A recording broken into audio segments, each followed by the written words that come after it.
Oh, hi. You caught us in the midst of playing with nature again, although that's a reasonable facsimile of a duck.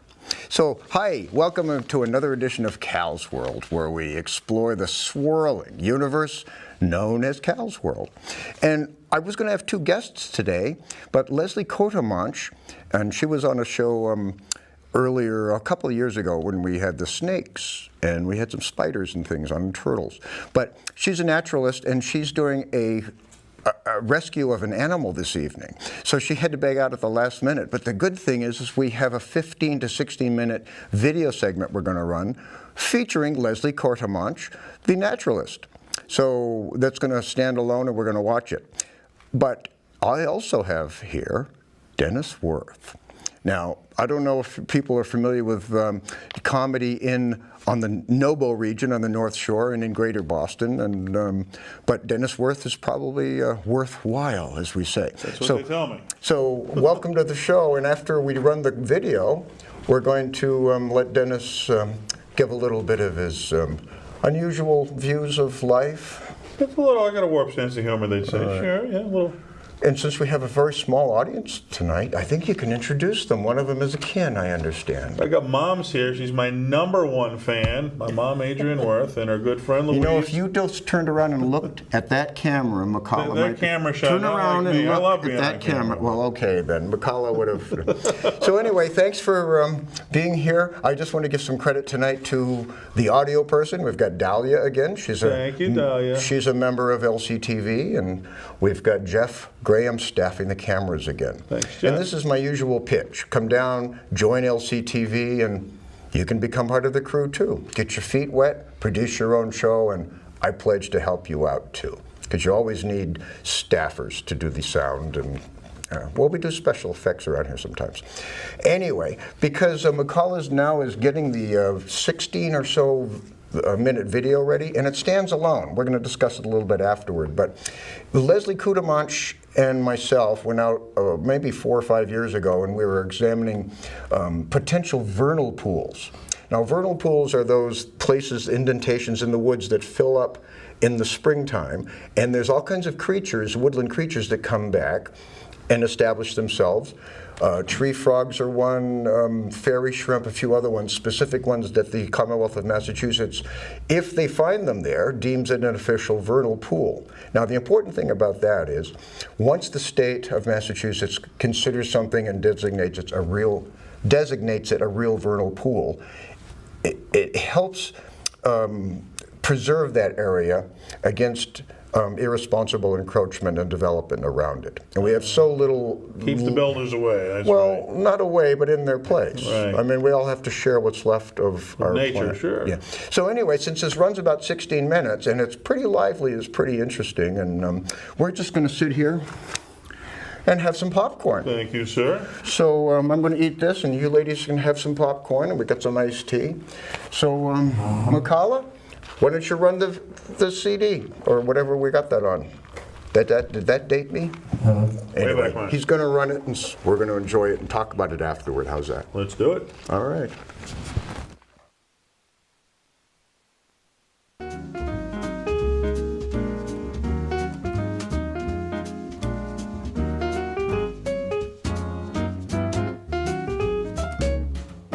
I'm Leslie Cotemanche, and we're at an undisclosed place in Salem, Lynn, Peabody, bordering all 3 cities. And this is a typical vernal pool. Right now it's iced over, but there's life underneath it that is ready to erupt when it gets to be above 40 degrees and after a nice, healthy, soaking rain. The amphibians that are upland will come back to their pool. They'll do their calling. That's what you hear in the spring, the peepers, the wood frogs, American toads. They'll all come here and they'll begin their mating. And right now it looks pretty dead, frozen, but in just a few more weeks when we come back, you're going to hear all the life. And it's just a fabulous, wonderful, lively chorus. Thank you.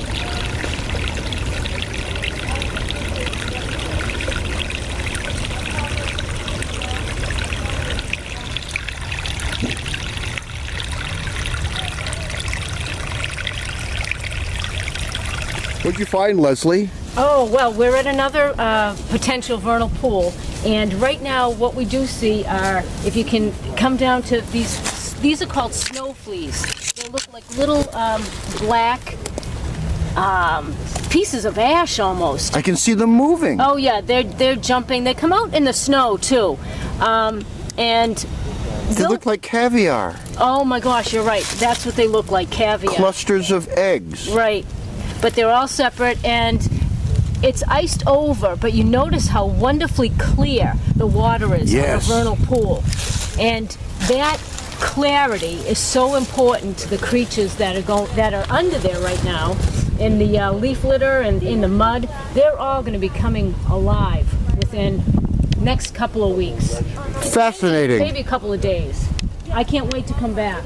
I guess it just needs a good day of sunshine directly on warming these pools up, right, Leslie? Well, yeah, and it's also triggered by the daylight. That's a sure thing too. Oh, the amount of hours in right. the circadian rhythm of Exactly. everything's exactly. a natural cycle, isn't it, Yep, Leslie? Yep. Isn't Everything is, nature wonderful? Everything is so timed perfectly. They can't rely on the weather because that fluctuates too much. So they do have to rely on the amount of light. I understand that's how leaves know when to turn color too. Right. It's not so much temperature, although that's a contributing factors. Right. The hard frost, etc. But Yeah. it's really the amount of time in the day. The light. Yep. Everything is That's a a matter sure of thing. everything's a matter of circadian rhythms. Oh, there are a lot of these. These are called snow fleas. These black little things here. Wow, I can't wait another few weeks when we're out here in this when the yeah, vernal pools it's start to great. erupt. You really, it's so exciting. These are part of your world, aren't they? They are part of my world. You're protecting more than fun. Tell us about this one over here. Leslie, you're cute. Oh yeah.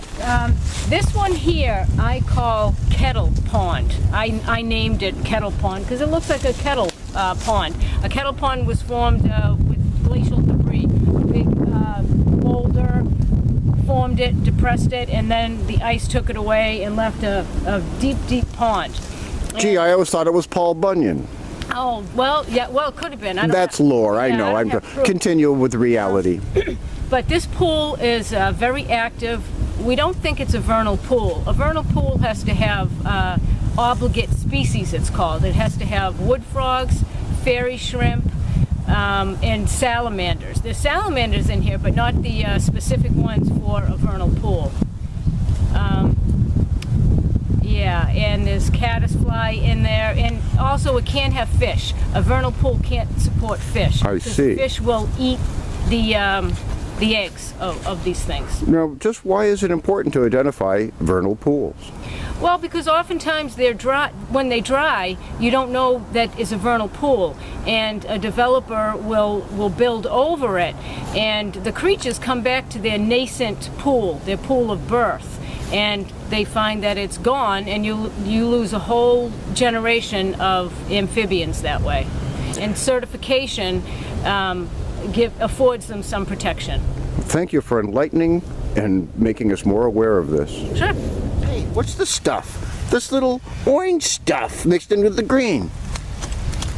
Let me move back here for scale. See, it's very tiny. What do you think it is, Leslie? I don't know. We'll take a picture of it and then check our field guide. It's not a new growth of that lichen, is it? I didn't see it. It almost looks like some de-icer or something. No, it's growing out of there, I think. Yeah, it has roots. This green lichen It has a white is root. what they thought at one time might be the most advanced life on Mars. Leslie, tell us a little about erratic boulders and the glacier of 10 years ago. Here's one right over here. 10 years ago? 10,000 years ago, excuse ago. 10,000 years ago, we were under a sheet of ice. Tell us about erratic boulders, Leslie. Well, from what I remember of my geology courses in junior high, low those many years ago, they were the boulders that the glacial deposits that they left. The biggest one is in Madison, New Hampshire, actually. Wow. Madison Boulder. It's How big is huge. that one? It's like a house, bigger than a house. And there's one and Lynn called Phaeton Rock. I see. I remember They're that. called dolmens when they're situated on other rocks. We have one in here that's the size of half a house. Yes. Yeah, we have photos of that. Yep. And then there's other huge ones around it. Yeah, Union Rock up in Linwoods is probably one. Right. That's a good one to So 10,000 years ago, the spot we're standing on in much of New England was under a mile of ice, I understand, and it gradually, Receded. and that's what left Scoured behind everything. boulders like that, which Yeah. might have been picked up in another location up in Canada and inched its way down over thousands of years. And I understand that's why Cape Cod and Long Island are where they are. Ah. It's called terminal moraine. But maybe Cal's World will do a whole different show on that. terminal moraines. Yes. You need another expert on that. I'm not on that. I'll call my geo people. All right. I just wanted to point out something else. Down here on the ground, this white, all here, over there, that's called, and even up there, Oh, I see. that's called whitewash. And when a hawk or an owl is roosting, that's, that's their Right here. debris or scat. Really? But it's called whitewash. And that's evidence of owls in the area. I remember a little ditty when I was a kid. Little seagull in the sky, please don't drop no whitewash in my eye. Is this? That's what that is. It's whitewash, yeah. Maybe we'll find a hawk feather on our way. Hawk feather. So when you Good when you, Native American name. Better than turkey scat. So when you see this whitewash, always try to look up and see if you see a nest or a roosting bird. Not to mention the fact you might want to see it coming. Right. Isn't it wonderful in Birds? Cal's World? Bird's the word. Joy to the world. Right. So you think it's a joy.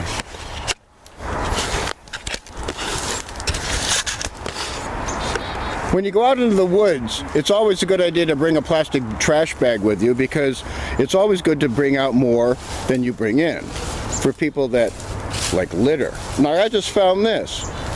I found 2 more. So always feel free to bring in a bag and cart out what other people bring in. Be green. No, pine, no, there's some type of pine Is that needles. pine? What kind of pine is this? It's very nice. White pine, they said. White pine. White And I pine. see you're chewing it. Oh, just. I'm like a Native American. Our spirits are violated when we're on camera. Yeah, but tell me why you were chewing that. Is it good for you? Does it keep you? Oh, I'm just showing off. Does it keep you regular?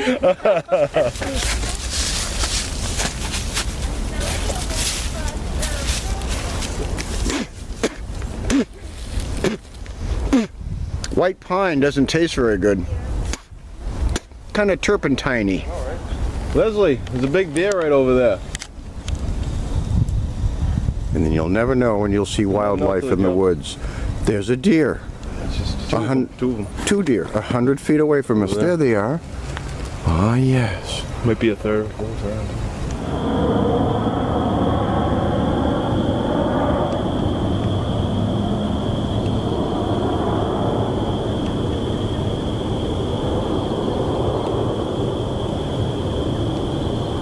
And we're back in the woods.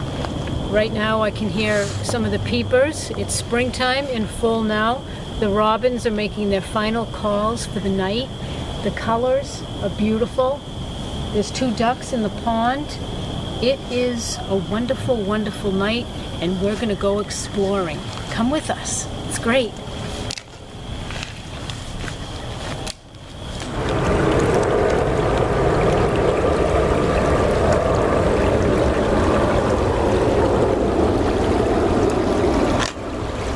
The last of the sun. It's twilight right now. We're at a babbling brook right now, and now is the time to find the nocturnal creatures. Turn on my headlight. I hope it works. Oh, there it is. And there we go. Come on.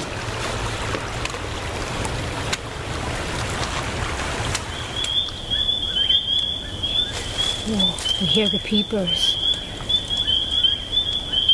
And then in the distance is a whippoorwill calling. Let's go look. Let's go look.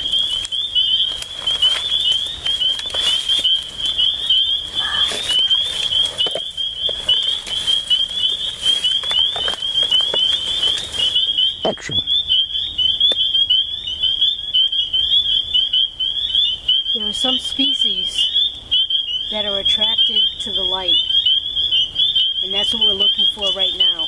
So you just shine it down into the pool, Leslie? Yeah, it's going to be a real concentrated light, Oh, I see.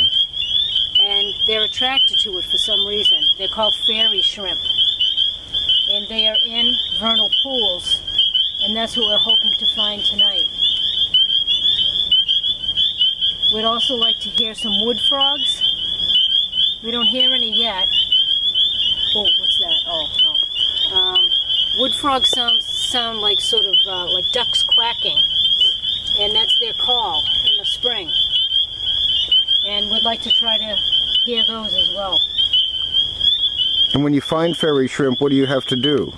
Well, what we have to do is I have a net, and I put water, pool water, in my container, and we have to get 5 fairy shrimp in one container I see. to show that there's a viable population of fairy shrimp in a specific pool.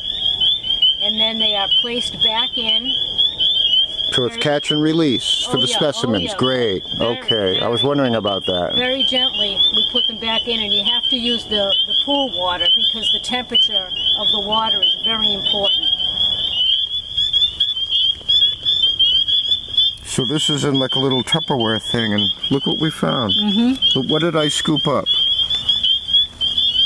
I believe that's a leech. Oh, how pleasant. Oh, It's like 4 look at inches him. long. Oh, Look at him go. He's fun to watch. You sure wouldn't want to go wading in here, huh? wow, look at how he expands. It, or he, or she, or whatever. I think he wants to get out. You got him? So that's a leech. I'm pretty sure, or it could be, I Just see, for scale, let me get your hand in the picture. That's your hand. no. And this is just anybody's old Gladware. So that's about a 3-inch leech. Yeah. Yeah. Well, do I get to name it after me? Oh, yeah, sure. Okay, now we catch and release. Hey, look. Fiddleheads. Those are what? Boston ferns that haven't quite opened yet, right? Yeah, they haven't unfurled yet. So if you break those off at the top, they're a delicacy. Yeah, you can saute them, little olive oil, butter, and they're delicious. Amazing. And they're just growing out here in the pool. Yep, this is the time to eat them. Josh!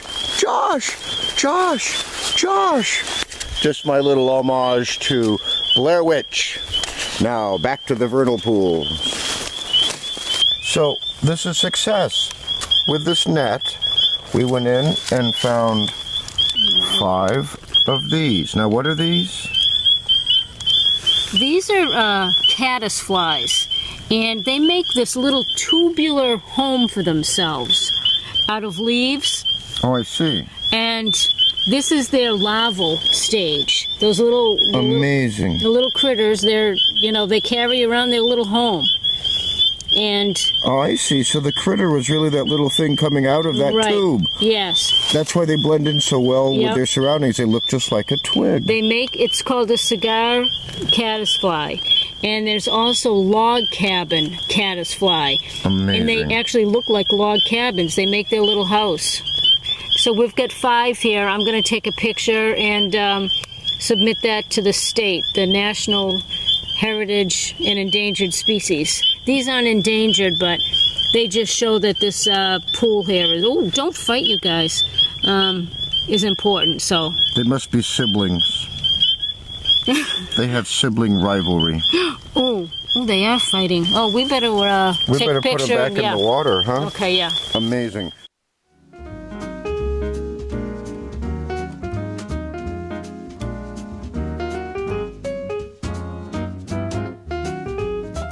You guys were on safari, but no, I'm a big Eagles fan, and I know Don Henley, he was trying to save, I think it's Walden Woods right here in Massachusetts.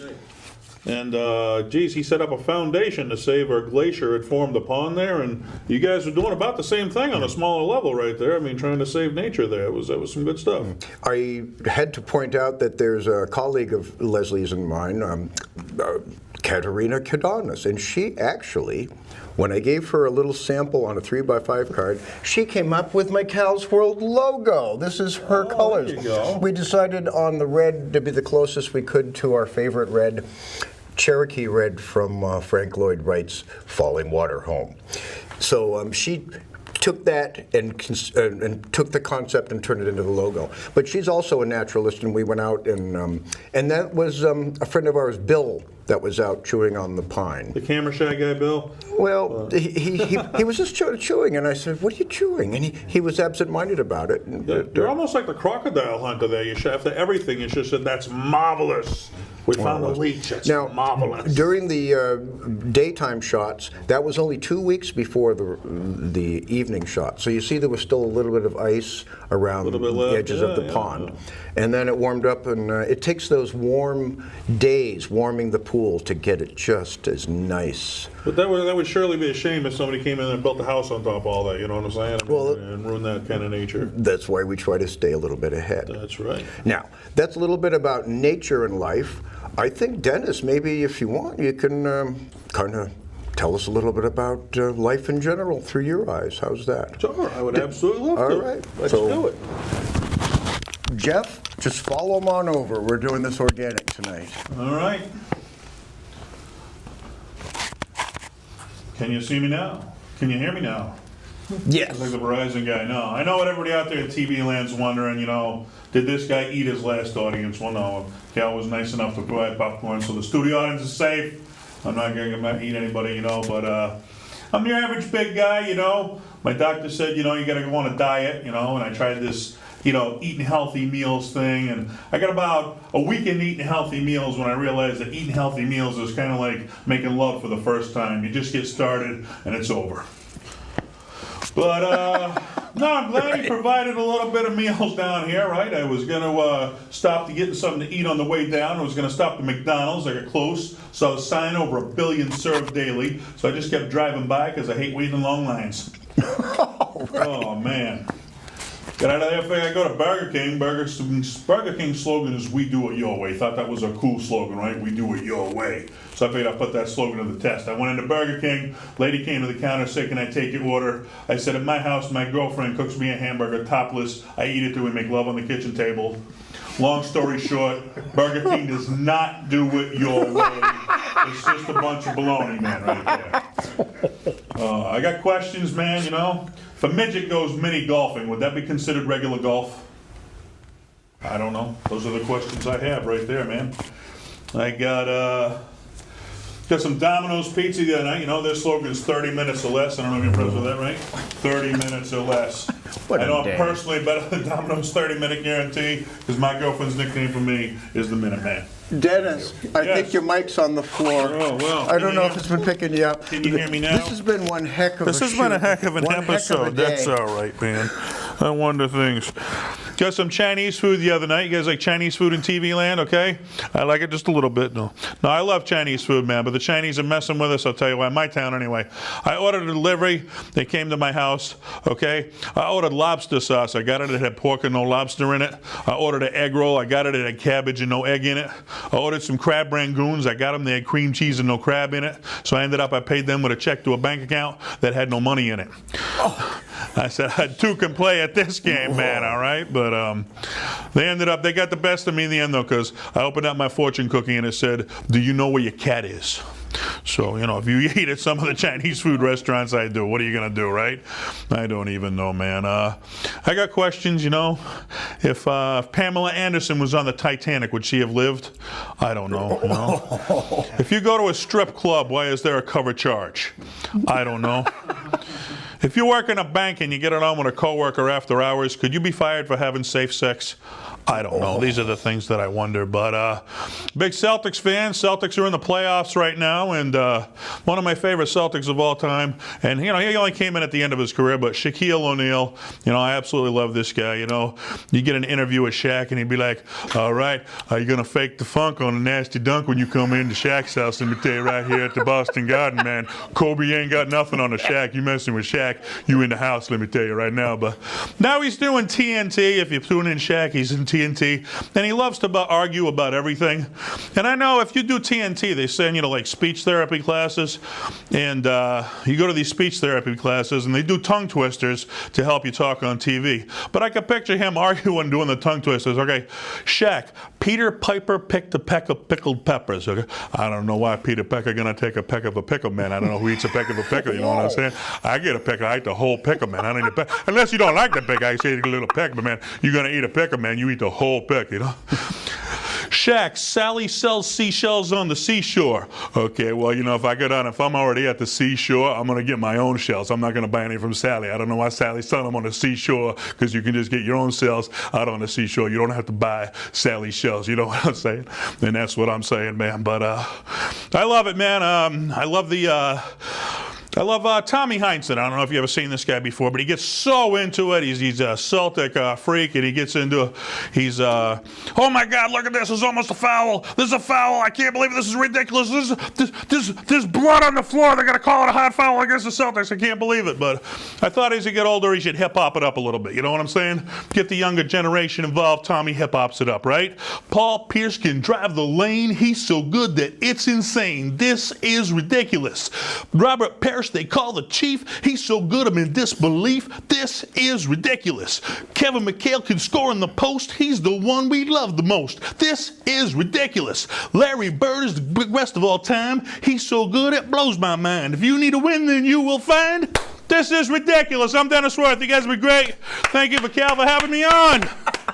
Thanks, Dennis. Thank We're you, gonna sir. have you back. Appreciate it. You already understand you're a friend of Patty Punch's, a colleague. Yeah, She was on a few weeks ago. She's a good friend of mine. Good comic. We had some leftover Friday the 13th stuff happen on the set tonight, but you know, that's what Cal's World's all about. We keep it organic and we keep it funky.